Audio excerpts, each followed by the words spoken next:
Perguntei se estavam felizes. Estão felizes? Amém. Amém. Glórias a Deus. Parabenizar a Andréia, né? Que desceu as águas do batismo, né? Publicamente. Glórias a Deus. São momentos, né, importantes na nossa vida e que precisam ser celebrados, né? O apóstolo René sempre diz, né, que aquilo que você não celebra, você não tem direito a ter de novo. Então, tem que celebrar, né? O capeta está o tempo todo tentando criar alguma estratégia para nos deixar tristes, né? Eu diria que eu acho que uma das missões número 1 de Satanás é deixar a gente triste, porque um crente, um cristão sem alegria, ele perde, né, o brilho do Senhor. Não que a gente não possa ter momentos de tristeza, né? A gente é ser humano tem momentos de dor, de tristeza, de luto, e aí tem momentos que a gente precisa realmente chorar. Mas o que eu falo é da alegria de viver, a alegria de ser um cristão, a alegria de ser um cidadão do céu. O inimigo está o tempo todo tentando roubar a nossa alegria, porque a alegria do Senhor é a nossa força. E quando nós temos momentos como esse, né, vamos celebrar sim, agradecer a Deus por mais uma etapa vencida, né, e das muitas que virão. Amém, queridos? Quero deixar para vocês uma mensagem. Se você puder abrir Números, capítulo de número 13.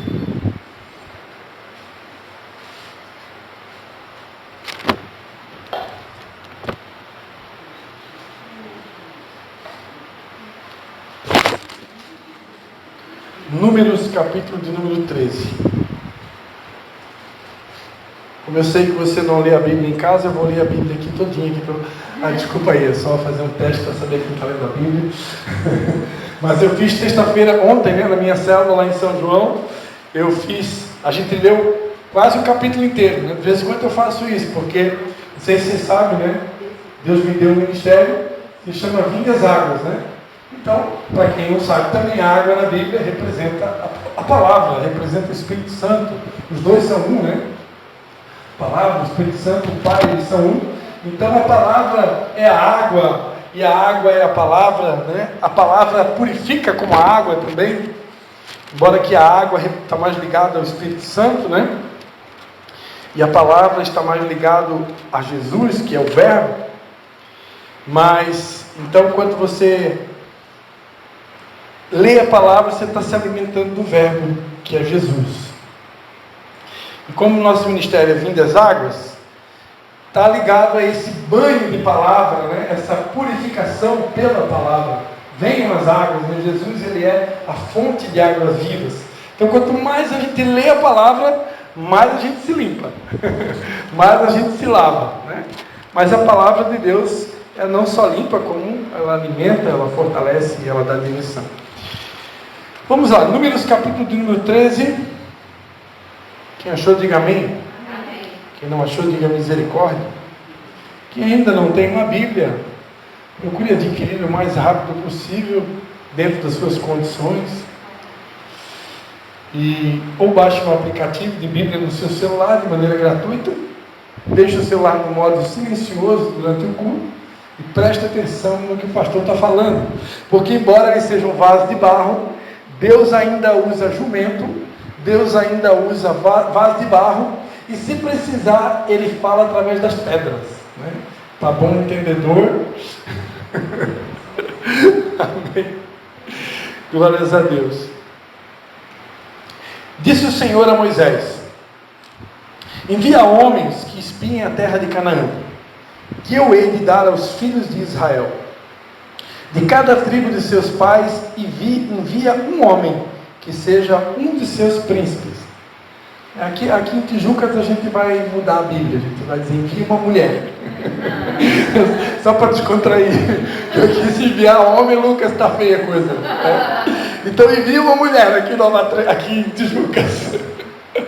Enviou-os Moisés do deserto de Parã, segundo o mandato do Senhor.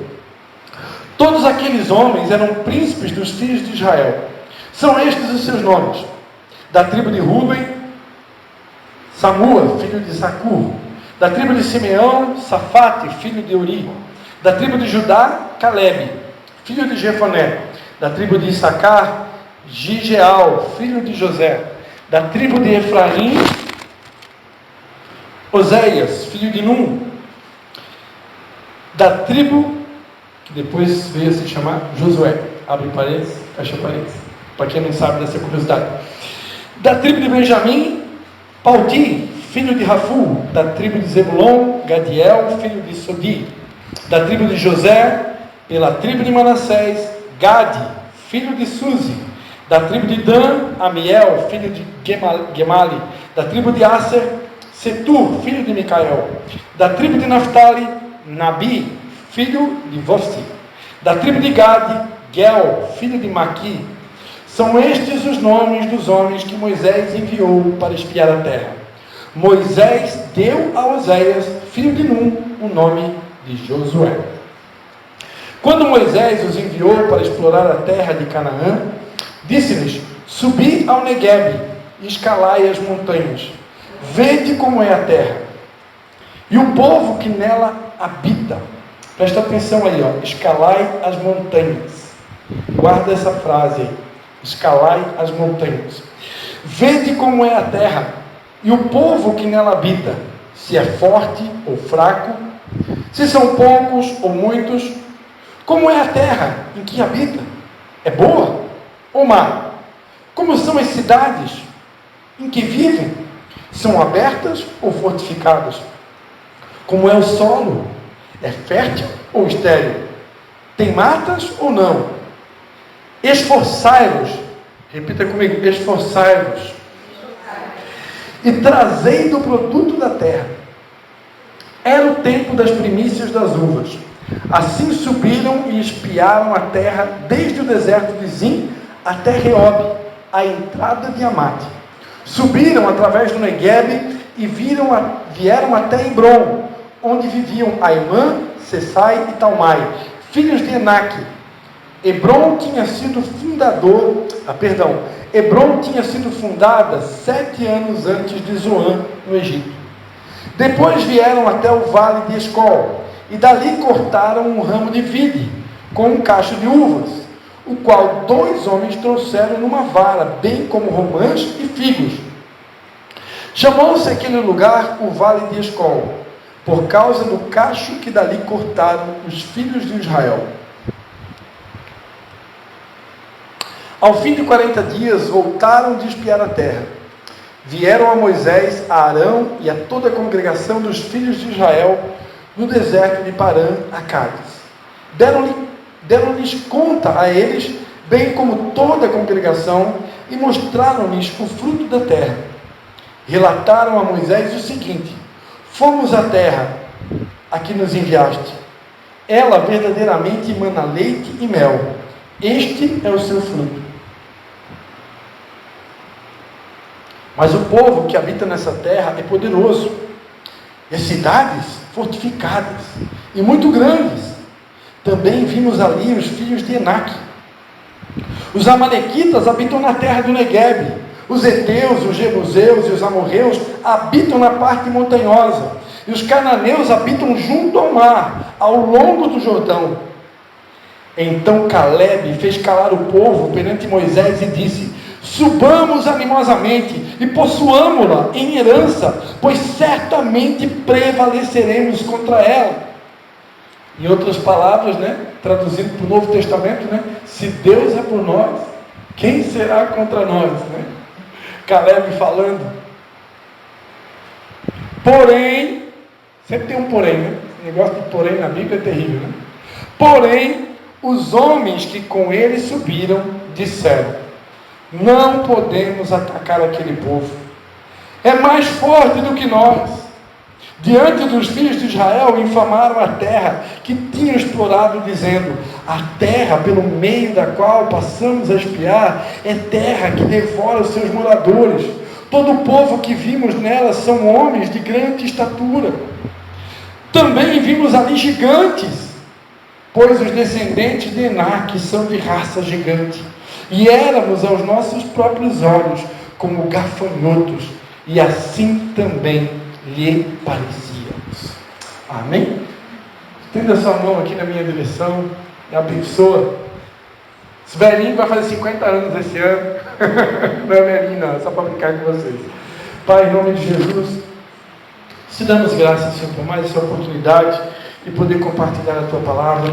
E mais uma vez nós te convidamos, Espírito Santo, a continuar no controle de tudo que é feito aqui nesse ministério, nesse local, nessa geografia. Declaramos que Tu és rei sobre esse ambiente. Fique à vontade no nosso meio. Em nome de Jesus. Amém. Queria que você olhasse para essa dama, ou para esse damo aí do seu lado, né?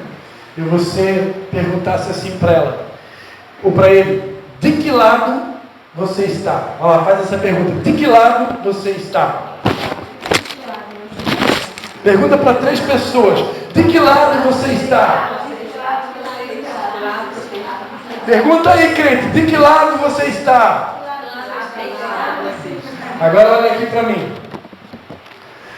Você está do lado da maioria que não acredita, ou você está do lado da minoria que crê? É sobre isso que nós vamos falar nessa noite. De que lado nós estamos? Nós estamos do lado da maioria que não acredita mais, que ficou aterrorizada pelos gigantes, que permitiu que o gigante se tornasse maior do que o gigante de todos os gigantes, que é o nosso Deus, o grande eu sou, o Todo-Poderoso?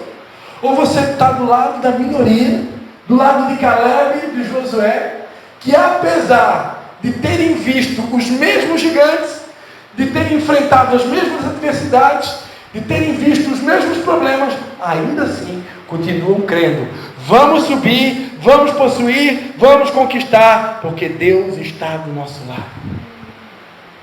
Amém?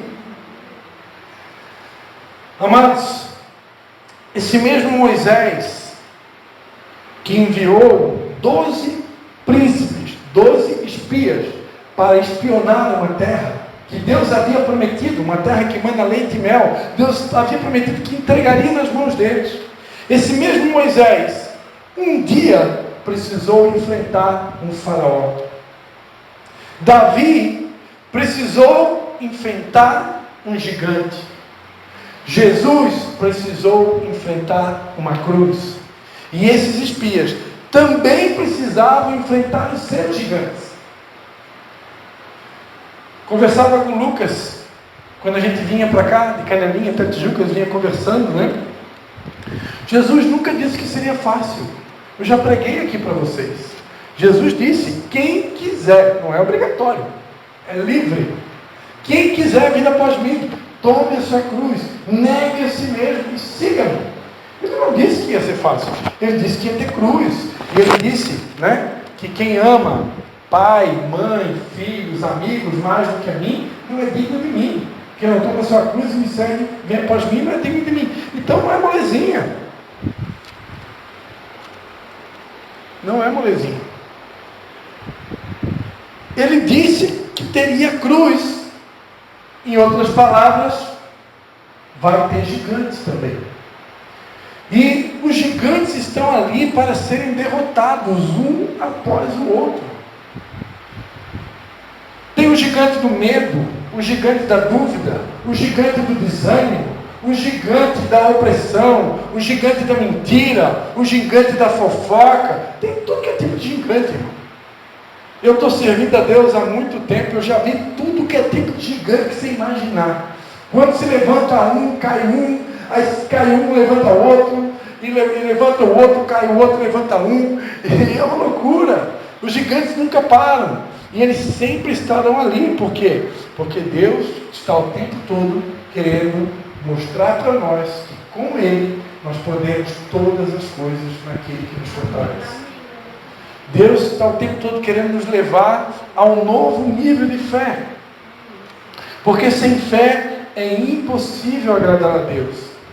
E nós não podemos permitir, nós não podemos esquecer que apesar dos gigantes, apesar das provas, apesar dos desafios, primeiro, Deus nunca vai permitir que nós sejamos provados além daquilo que nós possamos suportar. E segundo, se Deus levantou um gigante na tua direção, é porque Ele sabe que você pode derrotar.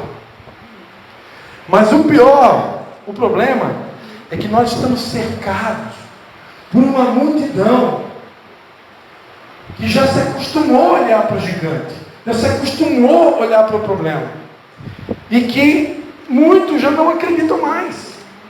E é tudo que o diabo quer. O diabo quer fazer a gente acreditar que é impossível. O diabo quer fazer que a gente acreditar que não dá mais. É muito gigante. Eu vou ter que escalar a montanha. Eu vou ter que enfrentar, os filhos de Enaque. Eu vou ter que enfrentar os amalequitas, os heteus, os jebuseus, os amorreus. É muito tipo de gigante, é muito tipo de adversário.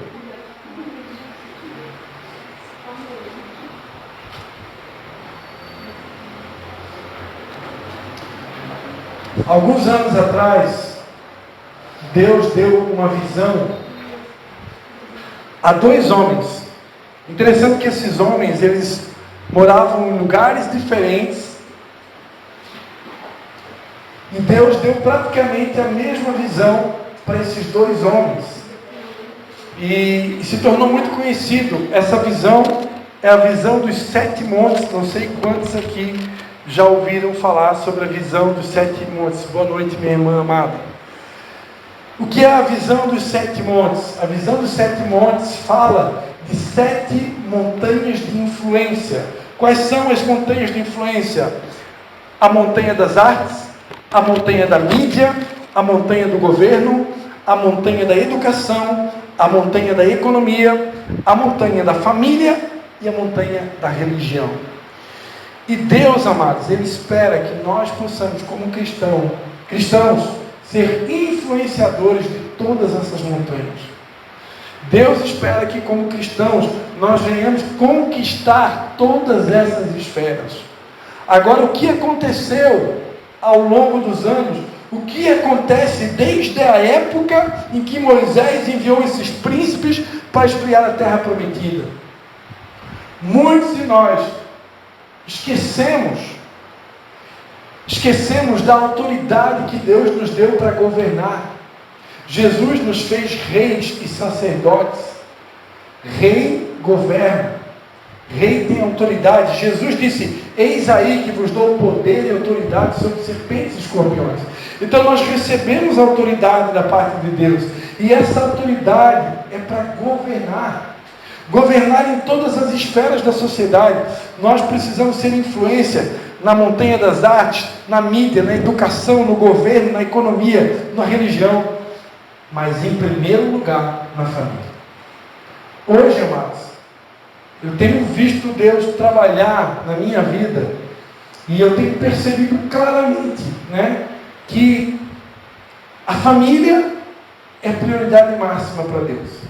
Ele espera que eu, como pastor, possa alcançar muita coisa nessa terra, mas a primeira montanha que eu preciso alcançar, que eu preciso conquistar, é a montanha da minha família. A minha família precisa estar alinhada, a minha família precisa estar com o Senhor. Eu não estou falando de perfeição. Perfeição, para aqueles que acreditam na perfeição, precisa estudar mais a Bíblia, porque a Bíblia diz que nós só vamos ser perfeitos no dia em que Jesus vir buscar a sua igreja. Nós vamos ser transformados no piscar de olhos, e esse corpo, a Bíblia diz lá em 1 Coríntios 15, se eu não me engano, que esse corpo aqui, que é corruptível, então será transformado num corpo incorruptível, porque a corrupção não pode herdar a incorrupção. Então esse corpo aqui, ele não tem jeito, por mais que o sangue de Jesus está sobre a minha vida, e é por causa desse sangue que nós vamos subir, amém? Mas ainda assim, esse corpo aqui não pode herdar a vida eterna. Esse corpo é um corpo imperfeito. Nós somos imperfeitos. Quando a Bíblia diz lá em Mateus: sejam perfeitos como perfeito é o vosso Pai que está no céu. Eu já devo ter pregado isso aqui. Essa palavra perfeito no grego é a palavra teleios, que tem até 7 significados na língua portuguesa, e o significado mais correto de todos que eu já pesquisei é a palavra maduro. Então, que não é aquele cara lá da Venezuela, é maduro no sentido de alguém que amadureceu. Lembra quando Paulo disse que quando era menino falava como menino. Mas quando eu cheguei a ser homem, quando eu amadureci, eu acabei com as coisas de menino. Então é desse amadurecimento que a palavra de Deus está falando. Quando Jesus disse, sejam vós perfeitos, como perfeito é o vosso Pai, que está no céu. Em outras palavras, Jesus estava dizendo, olha, amadureçam. Sejam maduros, não se comportem mais como meninos. Se comportem como homens, mulheres, cristãos que nasceram de novo, que têm uma nova identidade, né? Mas não fique com nenhum tipo de melindre, achando que você precisa ser perfeito, porque você não vai conseguir. Okay? Não vai, a palavra de Deus é clara, aquele que começou a boa obra vai aperfeiçoar até o dia de Cristo. Então até o dia de Cristo nós estaremos em obras, né?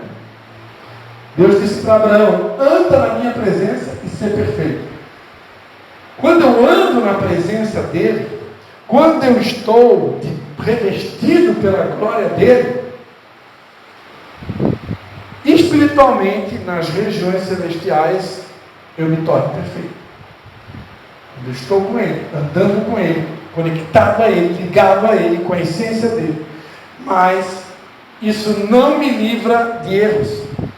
Por mais, e eu vou dizer, né, se eu andar muito tempo com ele, e se eu estiver vivendo um período muito grande de uma suposta perfeição, ou você vai acabar naturalmente pecando com orgulho, naturalmente, porque quando você fica muito tempo sem errar, daqui a pouco vem aquele sentimento assim, uau, eu estou bem.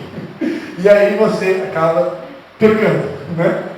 E se ainda assim isso não acontecer, por experiência própria e biblicamente falando, eu quero dizer para você que o próprio Deus ele vai criar uma estratégia para fazer você errar. Mas Deus faz isso? Faz. Salmo 66, versículo 10. Como é bom a tecnologia, né? Obrigado, Senhor Jesus. Irmão, nunca deixe de usar o índice. E se precisar, use a tecnologia também. Salmo de número 66. A partir do versículo 10. Salmo 66, versículo número 10. Quem achou, diga glória a Deus. Glória a Deus.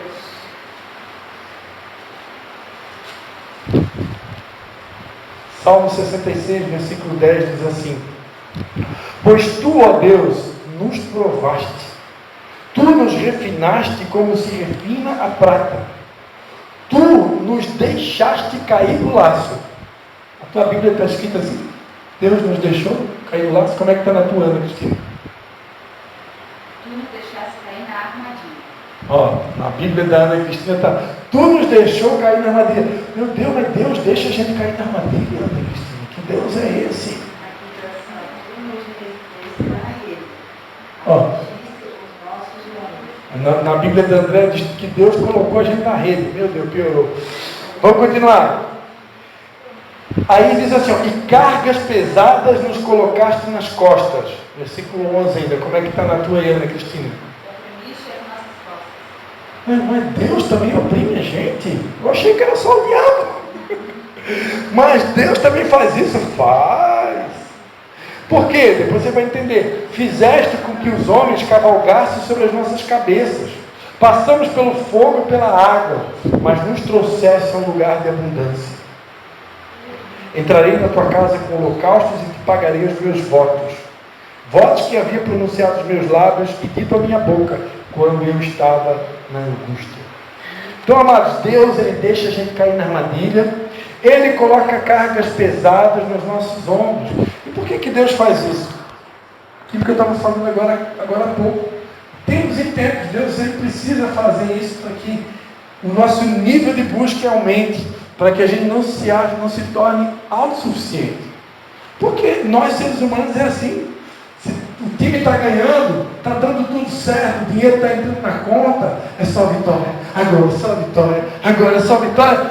Aí a gente relaxa na oração. A gente não jejua mais. Falta na célula. Falta no culto. Está tudo bem, pastor. Deus entende, sim, Deus entende uma vez, duas, agora sempre. Aí, pelo amor de Deus, né? Vamos desconfiar.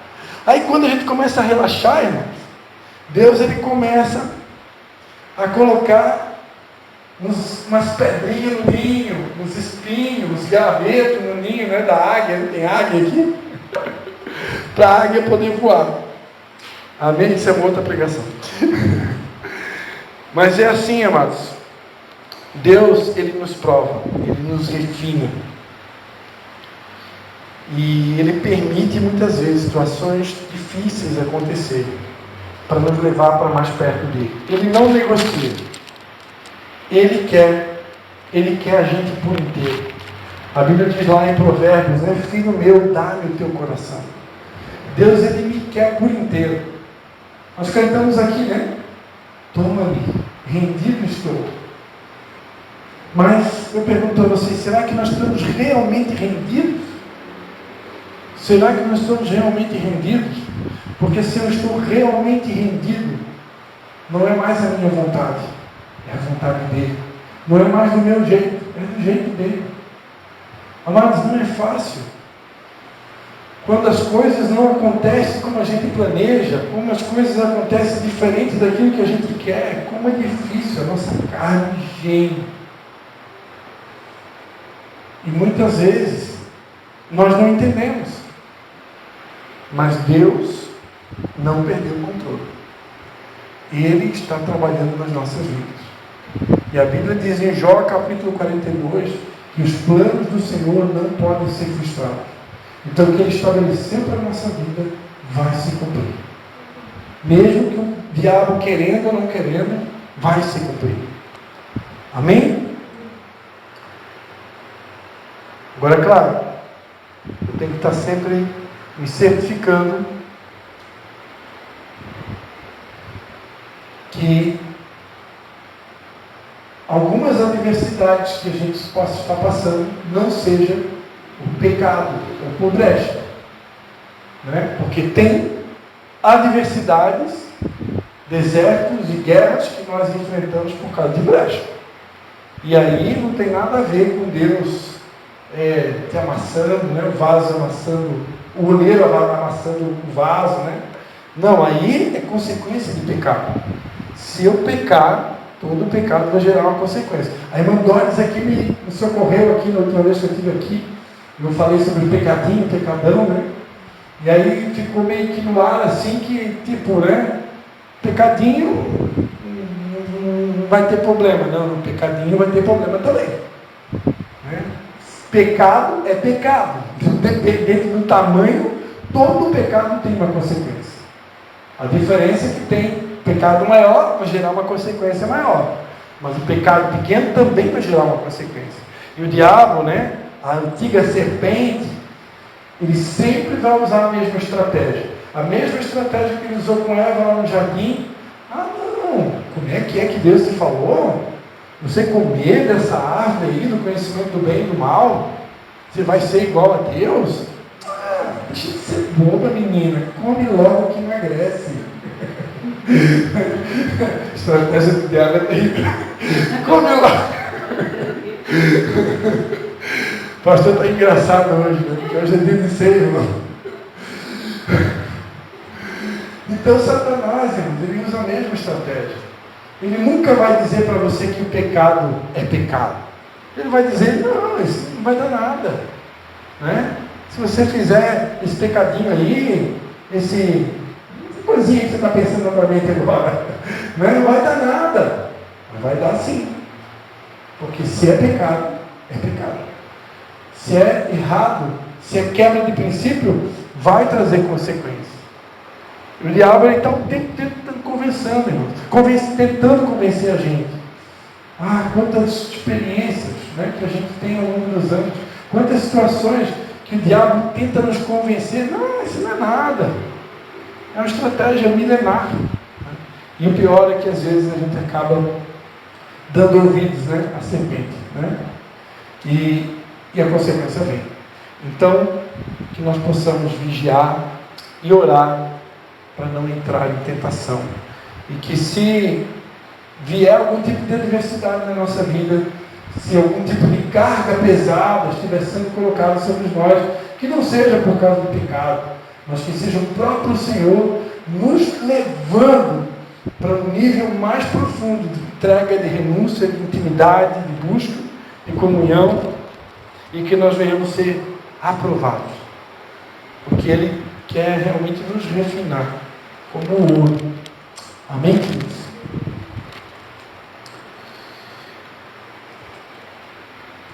A maioria, nesse texto que nós lemos, convenceu a todos que não era possível conquistar. Mas hoje eu estou aqui para lembrar a todos que ainda há tempo. Ainda é possível. Porque tudo é possível ao que crê.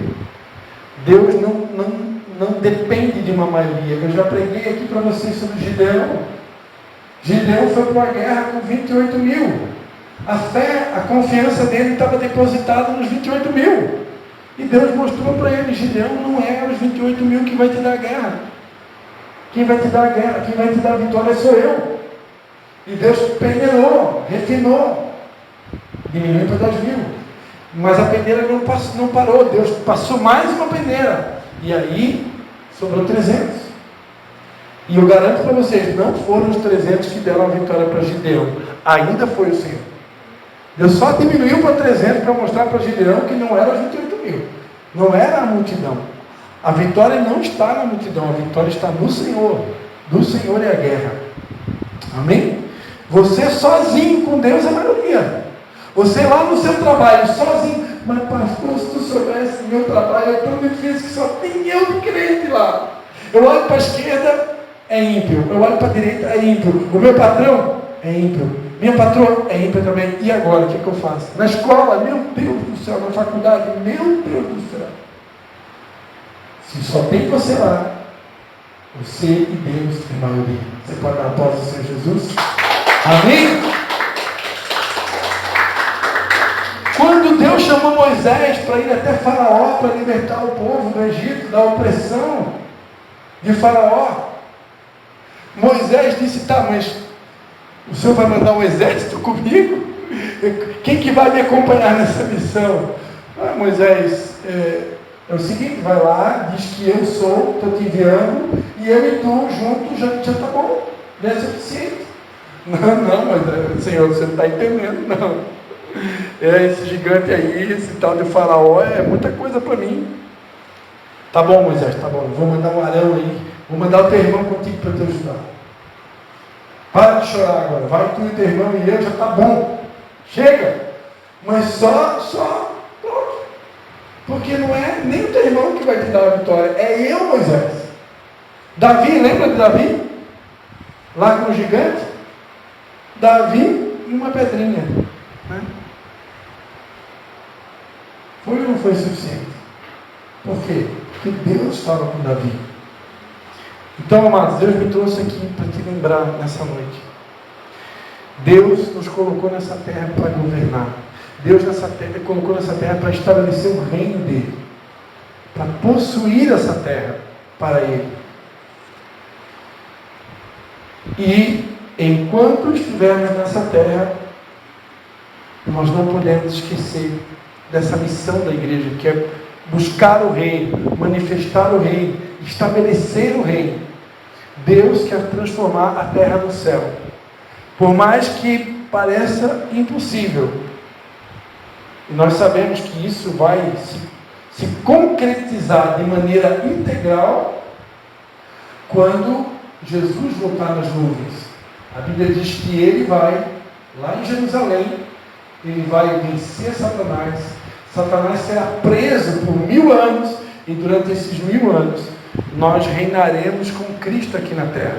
E aí, nesses 1000 anos, onde Cristo vai reinar com a sua igreja aqui na terra, e com aqueles que suportaram a tribulação, conforme está lá em Apocalipse capítulo 20, aí, de fato, essa terra aqui vai ser dominada por Jesus e por nós, né? Mas até que esse dia aconteça, o nosso senso de missão não pode ser perdido.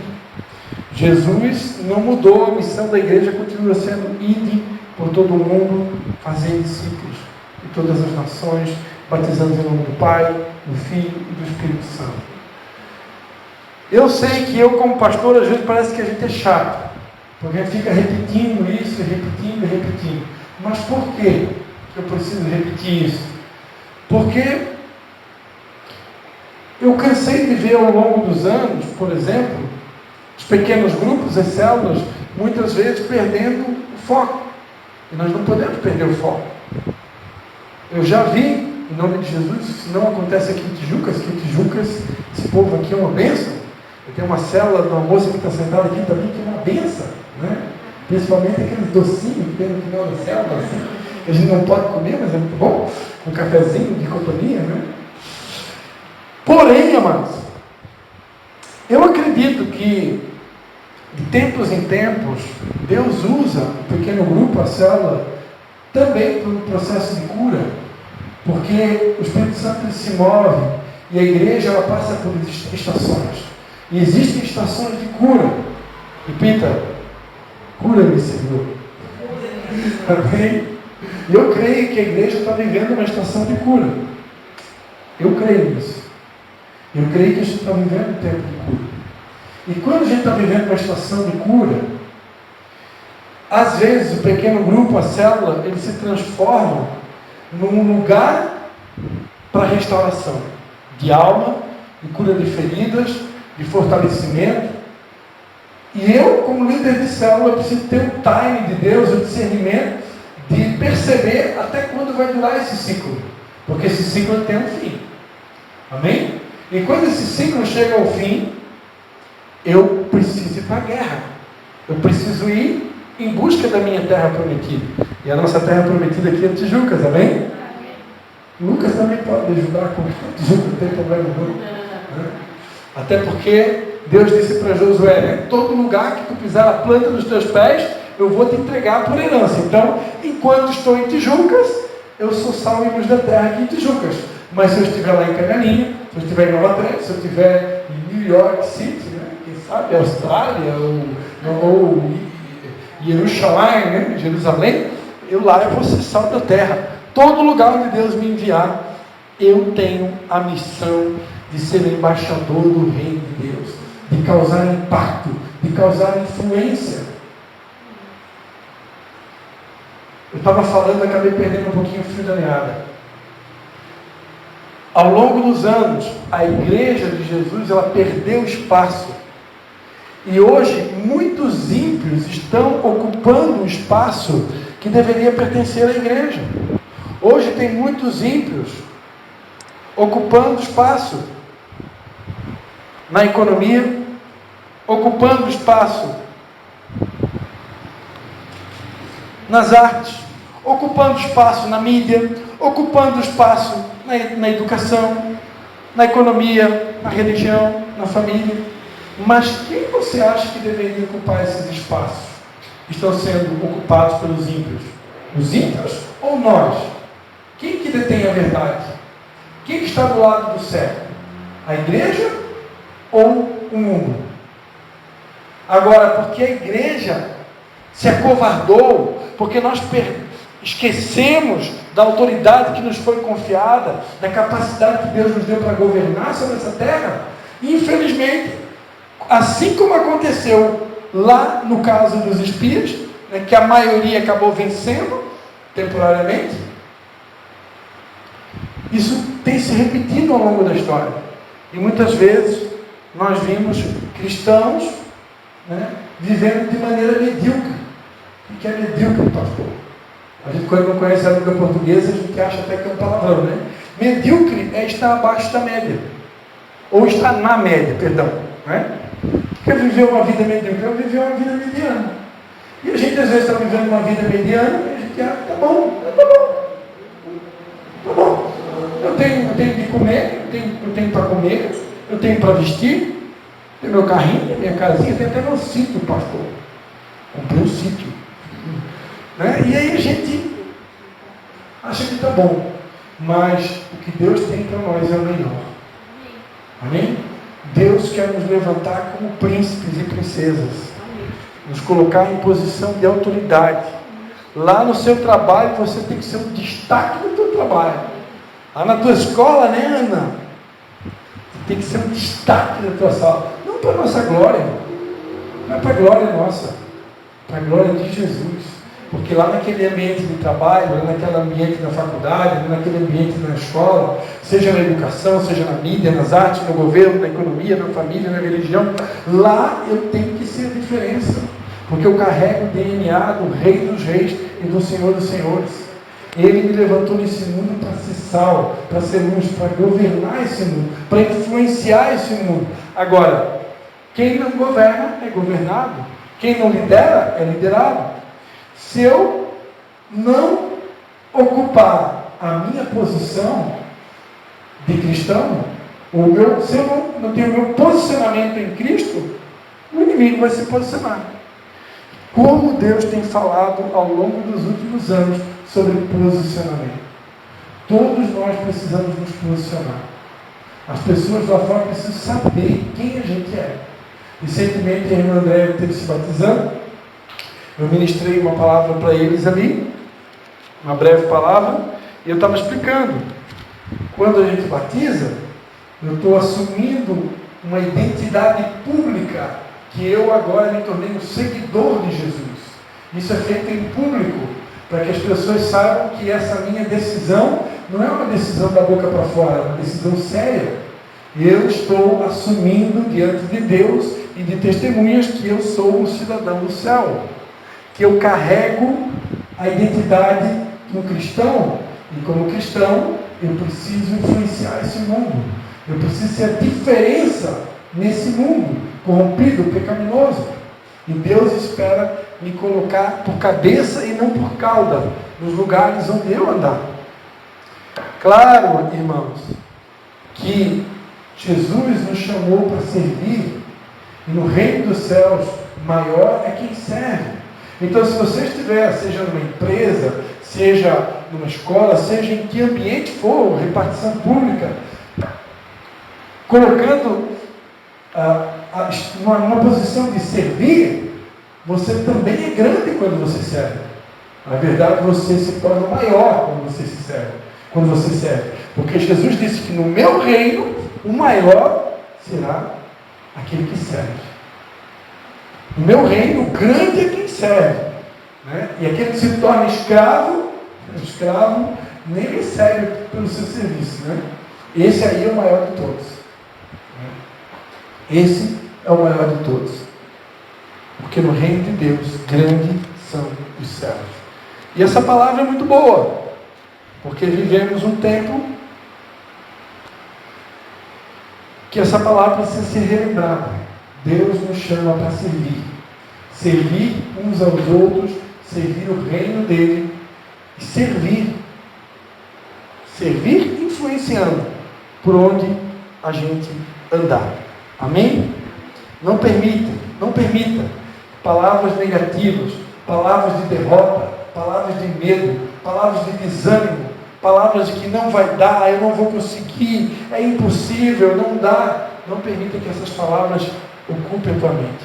Não permita acontecer como aconteceu aqui nessa situação. Que nós possamos, a exemplo de Caleb, a exemplo de Josué, perseverar crendo. Por mais que seja difícil, por mais que pareça difícil, como disse Jó, eu sei que o meu Redentor vive e que por certo se levantará. Você possa ouvir um amém? Amém. Amém. Então aplausos ao Senhor Jesus.